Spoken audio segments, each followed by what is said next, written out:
Welcome to Arjuna Government Exams Quiz. Today's current affairs. Let's begin. Arjuna அரசு தேர்வு வினாடி வினாவிற்கு வரவேற்கிறோம். இன்றைய நடப்பு நிகழ்வுகள். தொடங்குவோம். Question 1. Where was the 679th Foundation Day of the Bahmani Empire observed? Bhamini பேரரசின் 679வது நிறுவன நாள் எங்கு அனுசரிக்கப்பட்டது?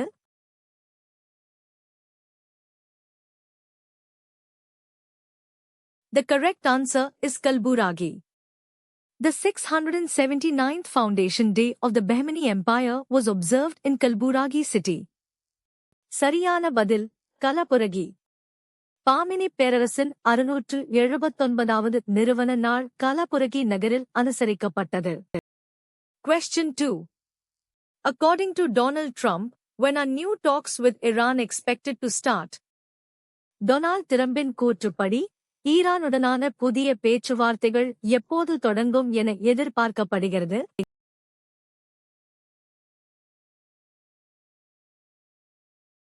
The correct answer is 3rd August. US President Donald Trump announced that new talks with Iran would start on 3rd August. சரியான பதில் August 3. அமெரிக்க அதிபர் Donald Trump ஈரானுடனான புதிய பேச்சுவார்த்தைகள் ஆகஸ்ட் 3ஆம் தேதி தொடங்கும் என்று அறிவித்தார்.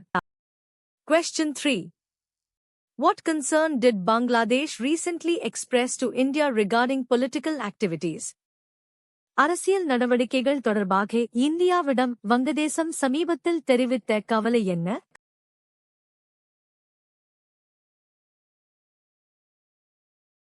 The correct answer is use of Indian territory for anti-Bangladesh political statements. Bangladesh expects India to ensure that no one used Indian territory to make political statements or conduct any activities aimed at creating instability within Bangladesh. சரியான பதில் India நிலப்பரப்பை வங்கதேசத்திற்கு எதிரான அரசியல் அறிக்கைகளுக்கு பயன்படுத்துதல். வங்கதேசத்திற்குள் ஸ்திரமின்மையை உருவாக்கும் நோக்கில் எந்தவொரு அரசியல் அறிக்கைகளையும் அல்லது நடவடிக்கைகளையும் இந்திய நிலப்பரப்பில் இருந்து மேற்கொள்ள யாரும் பயன்படுத்தவில்லை என்பதை இந்தியா உறுதி செய்ய வேண்டும் என்று வங்கதேசம் எதிர்பார்க்கிறது. Question 4. According to a recent study, which trimester of pregnancy is most critical for preterm birth due to heat exposure?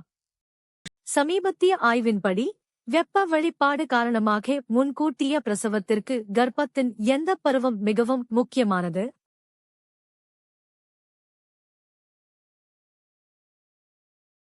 The correct answer is first trimester. The study states that first trimester heat extremes were most critical for preterm birth. சரியான பதில் முதல் பருவம். முதல் 3 மாத கர்ப்ப காலத்தில் ஏற்படும் அதிக வெப்பம் முன்கூட்டிய பிரசவத்திற்கு மிகவும் முக்கியமானதாக இருப்பதாக ஆய்வு தெரிவிக்கிறது. Question 5. The Supreme Court recently extended the domestic cruelty offence to which type of relationships? உச்சநீதிமன்றம் சமீபத்தில் குடும்ப வன்முறை குற்றத்தை எந்த வகையான உறவுகளுக்கும் நீட்டித்துள்ளது?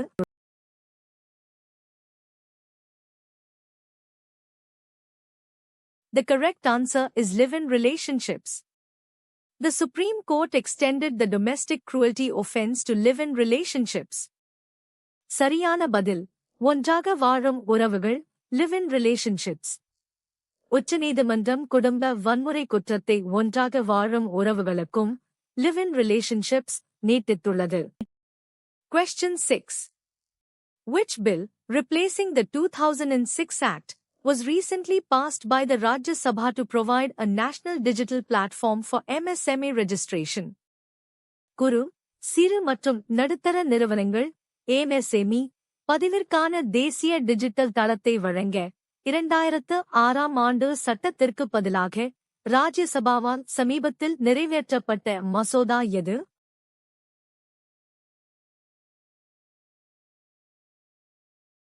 The correct answer is the Micro, Small and Medium Enterprises Development Bill. The Rajya Sabha recently passed the MSME bill, which replaces the 2006 Act and provides for a national digital platform for MSME registration. சரியான பதில் குறு, சிறு மற்றும் நடுத்தர நிறுவனங்கள் மேம்பாட்டு மசோதா. ராஜ்யசபாவால் சமீபத்தில் நிறைவேற்றப்பட்ட MSME மசோதா 2006ஆம் ஆண்டு சட்டத்திற்கு பதிலாக MSME பதிவிற்கான தேசிய டிஜிட்டல் தளத்தை வழங்குகிறது. Question 7.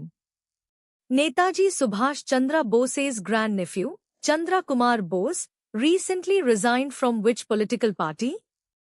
நேதாஜி சுபாஷ் சந்திர போஸின் பேரனும் சந்திர குமார் போஸ் சமீபத்தில் எந்த அரசியல் கட்சியிலிருந்து ராஜினாமா செய்தார்?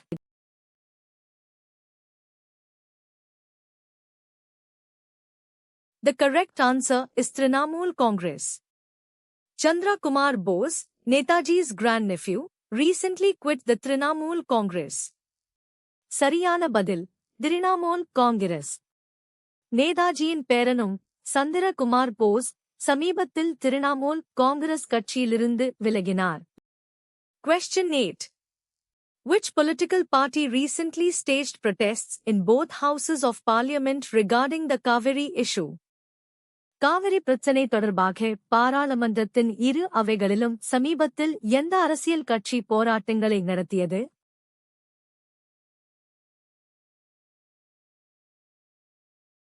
The correct answer is Dravida Munnetra Kazhagam, DMK.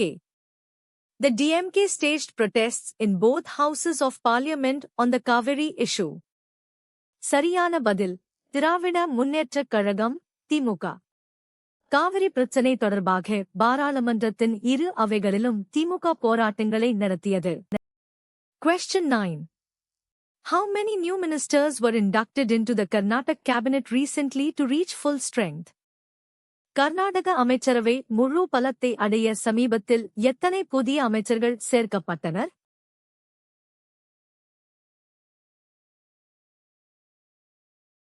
The correct answer is 20. The Karnataka cabinet was expanded with the induction of 20 new ministers, filling all available berths. சரியான பதில் 20.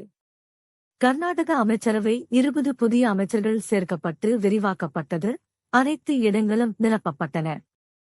Question 10. Which Indian state government recently announced the setting up of a special dashboard to provide information on the progress and implementation of various programs? பல்வேறு திட்டங்களின் முன்னேற்றம் மற்றும் அமலாக்கம் குறித்த தகவல்களை வழங்க சிறப்பு டாஷ்போர்டு அமைப்பதாக சமீபத்தில் அறிவித்த இந்திய மாநில அரசு எது?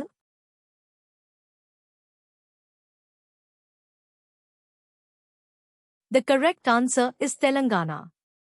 The Telangana government announced it would set up a special dashboard for program information. சரியான பதில் தெலுங்கானா. தெலுங்கானா அரசு திட்டங்கள் குறித்த தகவல்களுக்காக ஒரு சிறப்பு டாஷ்போர்டை அமைப்பதாக அறிவித்தது. Question 11. According to a publisher, how many books were reportedly burned in a recent Russian strike in Ukraine? ஒரு பதிப்பகத்தின் கூற்றுப்படி உக்ரைனில் நடந்த சமீபத்திய ரஷ்ய தாக்குதலில் எத்தனை மில்லியன் புத்தகங்கள் எரிக்கப்பட்டதாக கூறப்படுகிறது?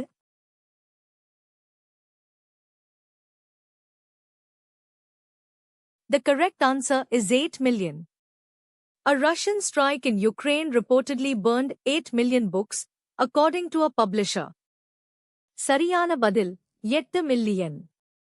உக்ரைனில் நடந்த ஒரு ரஷ்ய தாக்குதலில் 8 மில்லியன் புத்தகங்கள் எரிக்கப்பட்டதாக ஒரு பதிப்பாளர் தெரிவித்துள்ளார். Question 12. The Supreme Court recently issued guidelines for which type of trials, emphasizing sensitive judicial language and avoiding victim-blaming terms? உச்சநீதிமன்றம் சமீபத்தில் எந்த வகையான வழக்குகளுக்கு வழிகாட்டுதல்களை வெளியிட்டது? உணர்திறன் கொண்ட நீதித்துறை மொழியை வலியுறுத்தி மற்றும் பாதிக்கப்பட்டவர்களை குறை கூறும் சொற்களை தவிர்த்து.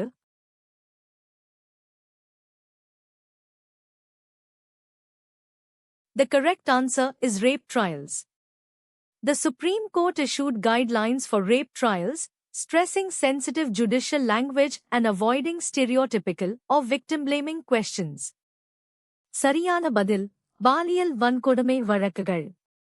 உச்சநீதிமன்றம் பாலியல் வன்கொடுமை வழக்குகளுக்கு வழிகாட்டுதல்களை வெளியிட்டது.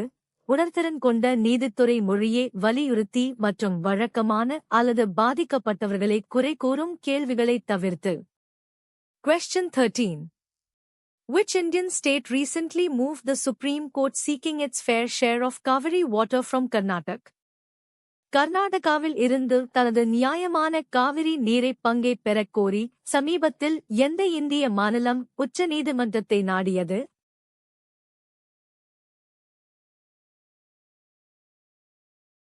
The correct answer is Tamil Nadu.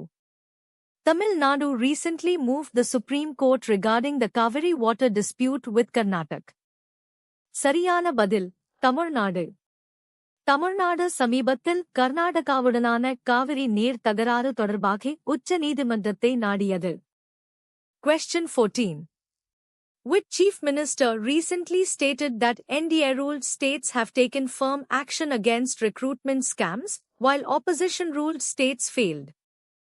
NDA ஆளும் மாநிலங்கள் ஆட்சேர்ப்பு மோசடிகளுக்கு எதிராக உறுதியான நடவடிக்கை எடுத்துள்ளன, ஆனால் எதிர்க்கட்சி ஆளும் மாநிலங்கள் தோல்வியுற்றன என்று சமீபத்தில் எந்த முதலமைச்சர் கூறினார்?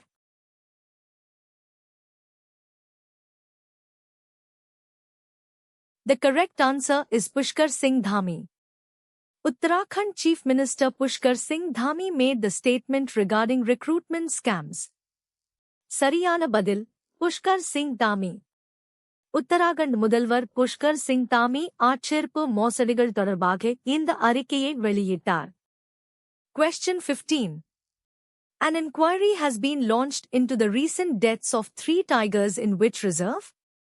சமீபத்தில் 3 புலிகள் இறந்த சம்பவம் தொடர்பாக எந்த புலிகள் காப்பகத்தில் விசாரணை தொடங்கப்பட்டுள்ளது?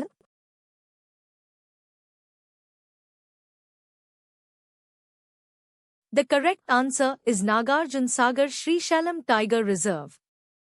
An inquiry was launched into tiger deaths reported from deep forest areas within the Srisailam Reserve. சரியான பதில் நாகார்ஜுனசாகர் ஸ்ரீசைலம் புலிகள் காப்பகம். ஸ்ரீசைலம் காப்பகத்தின் அடர்ந்த வனப்பகுதிகளில் இருந்து பதிவான புலிகள் இறப்புகள் குறித்து விசாரணை தொடங்கப்பட்டது. Thanks for watching. Subscribe to Arjuna Government Exams Quiz for a new quiz every day. பார்த்ததற்கு நன்றி. தினமும் ஒரு புதிய வினாடி வினாவிற்கு அர்ஜுனா அரசு தேர்வு வினாடி வினாவை சப்ஸ்கிரைப் செய்யுங்கள்.